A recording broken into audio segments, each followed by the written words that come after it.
Hey everyone, this video is going to be about the top sites to see in Yellowstone National Park that are not Old Faithful, because I feel like the first thing you think of when you think of Yellowstone is Old Faithful. So everyone's going to go see it. It's the most popular place at the park.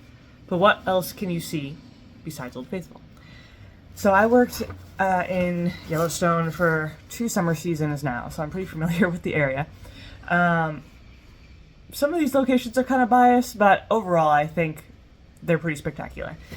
The first one is one of my favorites, which is the Grand Canyon of the Yellowstone. The very first time I visited Yellowstone, I was 17, and I did not even realize that this area of the park existed, along with many other pretty spectacular areas of the park. We pretty much just visited Old Faithful and left. Canyon Village is more on the eastern side of the park. The village itself is newer. It's not as historical as some of the other areas of the park. But right next to Canyon Village is the actual canyon itself, which is, in my opinion, just like a really spectacular sight. It has 2 waterfalls, the upper and lower falls. They're both, I believe, about, I want to say more than 300 feet tall. They're pretty tall. They are kind of the powerhouse of the driving force of what formed the canyon. The canyon walls themselves they're like a type of stone, I believe it's called rhyolite, and it erodes pretty easily. And also with that, and then some of just the natural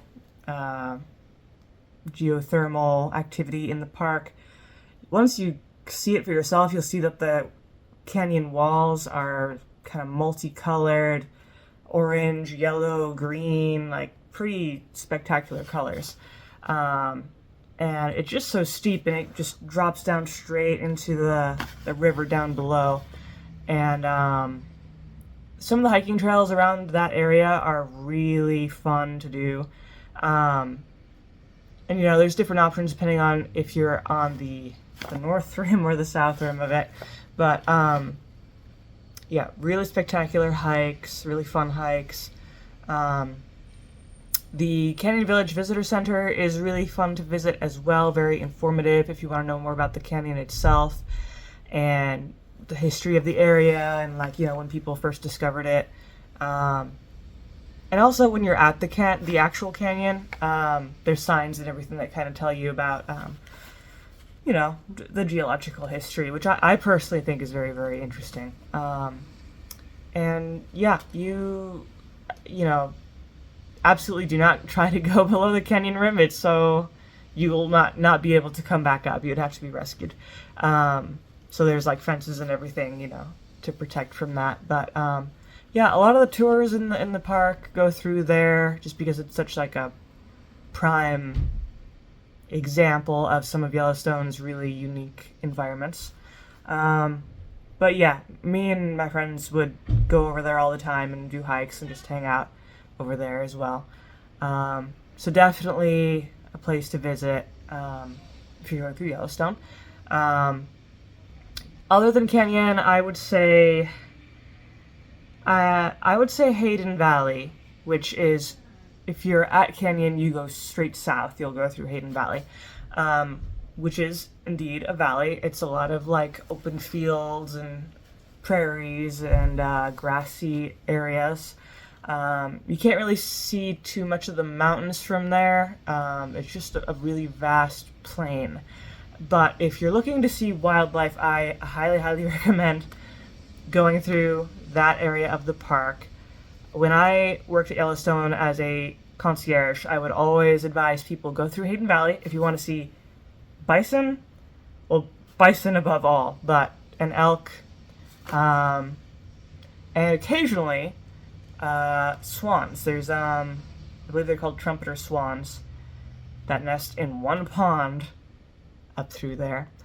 So you might get lucky and see some of those, but for sure the bison love to hang out around there. There is the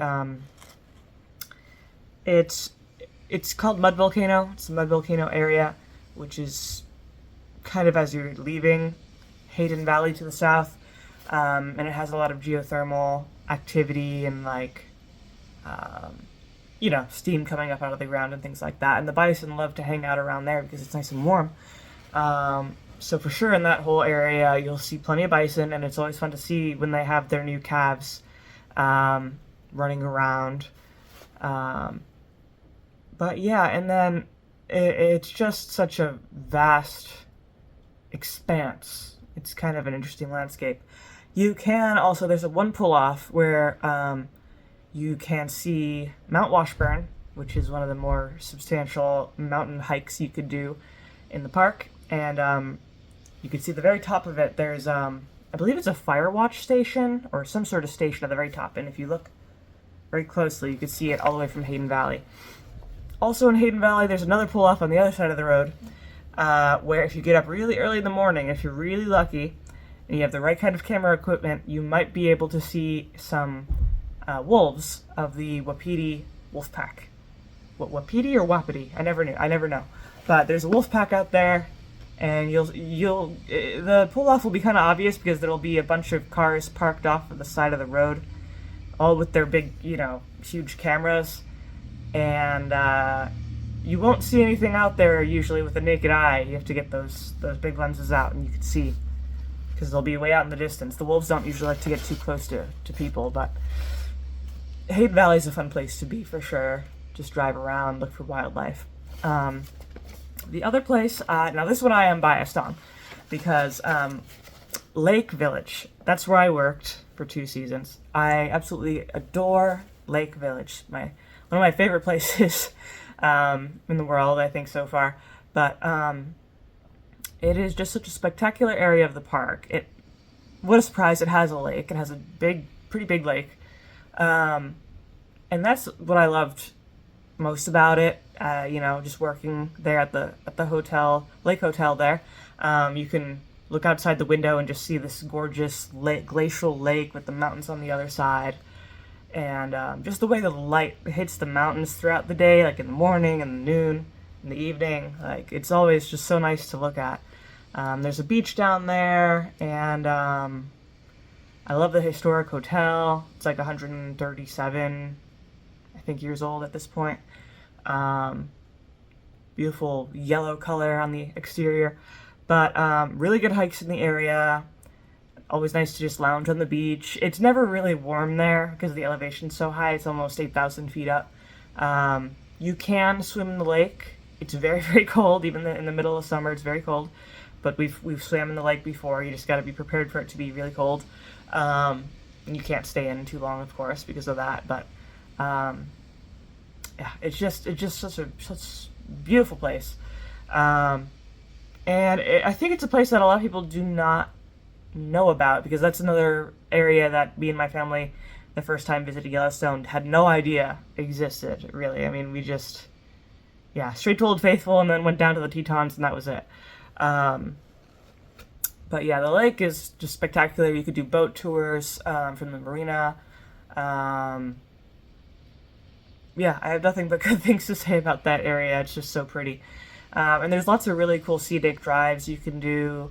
There's a kind of a niche spot called Gull Point that you could drive to. It's a little beach area on the water there. And just really, really pretty if you want to see.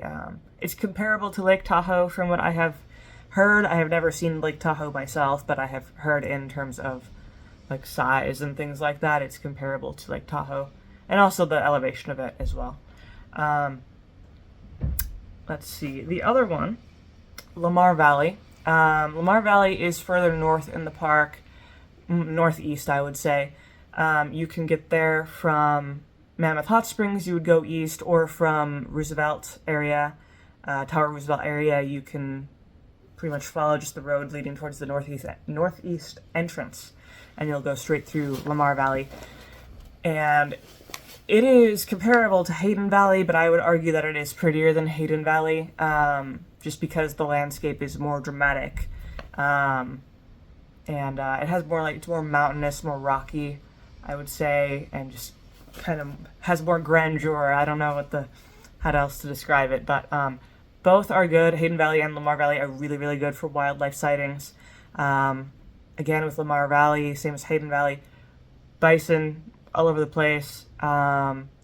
Longhorn antelope, I think is the name for it is. You'll find some of those out there, which are really graceful, beautiful animals.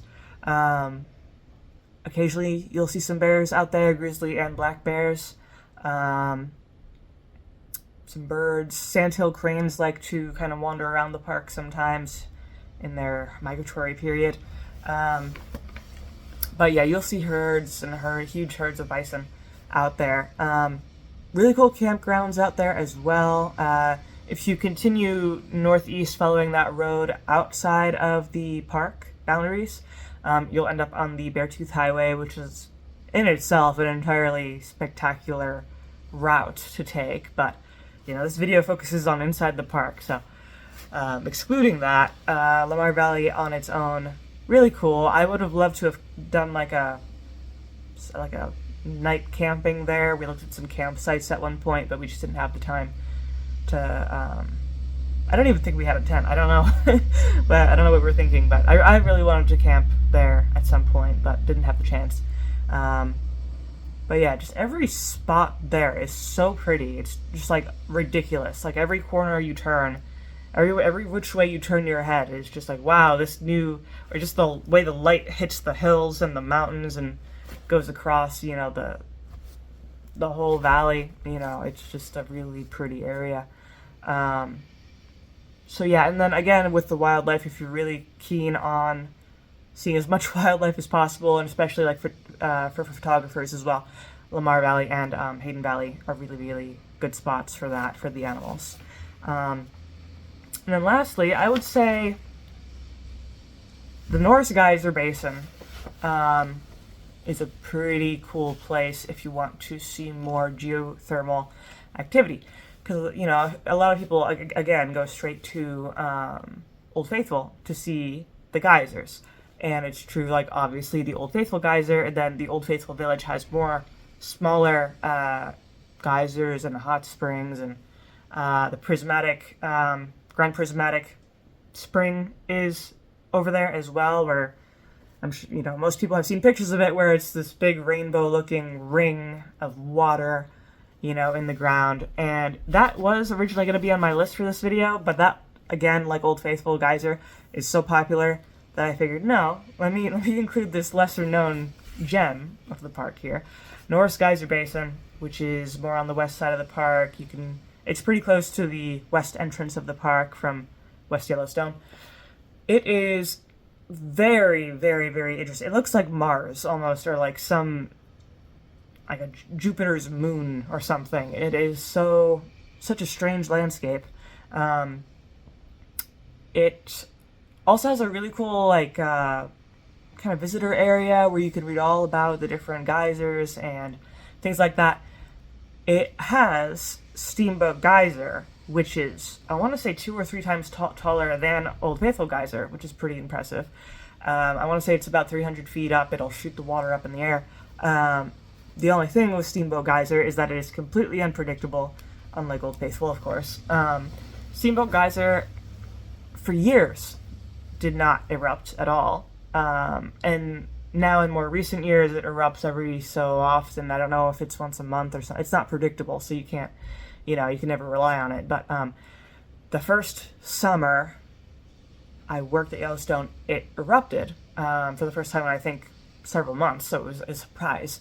But when you park at Norris Geyser Basin, you'll actually see a lot of signs in the parking lot that say, beware, like, if you park here and if Steamboat Geyser erupts, your car will be covered with silica and, mud and just volcanic matter, which is what happened my first season. And I just remember people would come into the lobby of the hotel complaining that their cars were absolutely ruined from being sprayed on with by the geysers.